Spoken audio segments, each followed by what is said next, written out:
Isang umaga, habang nagpapahinga at nanonood ako ng TV, ay bigla lang lumapit sa akin si Kappa Girl. O bakit kapag ano yun? Kasi po, Tito Dukes, birthday ng teacher ko ngayon at gusto ko siyang regaluhan. Ah, birthday ng teacher mo? Alam mo yung regalo natin sa kanya? Gusto ko siyang regaluhan ng flower ball pen na 6 na piraso. 6 na piraso, parang napakadami naman nun. Bakit 6? 6 na piraso kasi I love you very much, ma'am. Kasi sigurado ako, pag binigyan ko siya ng honor ulit ako. Dahil mabait akong tito at honor naman si Kappa Girl para sa pag-aaral niya to. At regalo to, binili ko siya ng flower ball pen. Kaya naman mga kadugot, tara, unboxing na natin.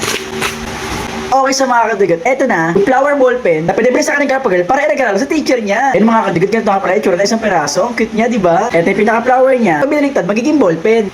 O di ba? Ang ganda. Siyempre bago ko to ibigay kay Kappa Girl, itatry muna natin. Eto nga, inopen ko na. Sumusulat nga siya at ang ganda ng pagkakasulat. O di ba? Perfect na perfect. Kaya naman tara, bigyan natin to kay Kappa Girl. O Kappa Girl, ito na pala yung flower ball pen na pinapabili mo sa akin para iregalo sa teacher mo. Okay, Tito Dukes, akin na yan. Pagkabigay ko nga ng ballpen kay Kappa Girl, lumabas kami. At nakatadyo itong flower base ko. Ang sabi niya, tanggalin ko ng flower ko. At kinuha niya itong base. Din pala, ilalagay niya dito yung flower ballpen na ireregalo niya. Eh paano yung Kappa Girl? Flower base ko yan eh. Mga flower Lego nakalagay ko dyan. Tito Dukes, pili ka na ng bago kasi mas importante dito kasi ilaregalo ko to kay ma'am. Nakakahiya naman na bibigyan ko siya ng flower tapos walang flower base. Kappa Girl, di ba Sabado ngayon walang pasok? Paano may ibibigay?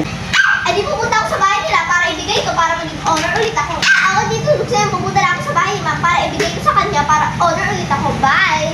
Okay, Kappa Girl, ingat. 1, 2, 3, 4, 5, 6, 7, 8. Bukod sa meron tayong 8 sets ng perler beads, ayan o napakadami, hindi pa maubos, ay meron na naman nagpadala sa atin ng panibagong set ng perler beads. Kaya naman mga kadikit, tara, unboxing natin.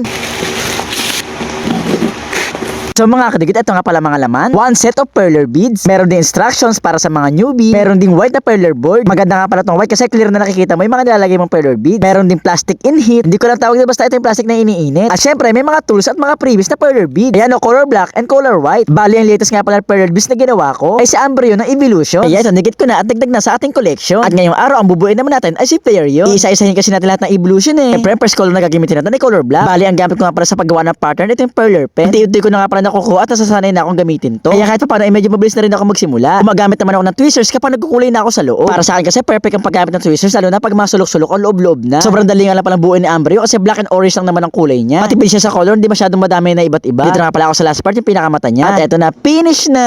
At di ba mga kadil, sobrang cute na ni Flareon. At dito na pala tayo sa susunod na step. Kailangan natin i-tape to, gamitin ng tape method. Bago natin tanggalin sa pegboard, siguraduhin muna natin nakadikit lahat ng perler beads sa pegboard bago tanggalin. Patong na natin yung plastic at planchahin natin hanggang sa okay na. Tingin mo okay na, pwede natin tanggalin. And eto na nga pala si Flareon, tapos na. At ididikit natin siya sa ating giant magnetic rep magnet board bilang ating bagong collection. O di ba mga kadil, sobrang cute, sobrang dami na nila. Syempre mas maganda yung mas madami, di ba? Dahil marami tayong perler beads, marami tayong magagawa. O siya mga kadil, sino next natin gagawin?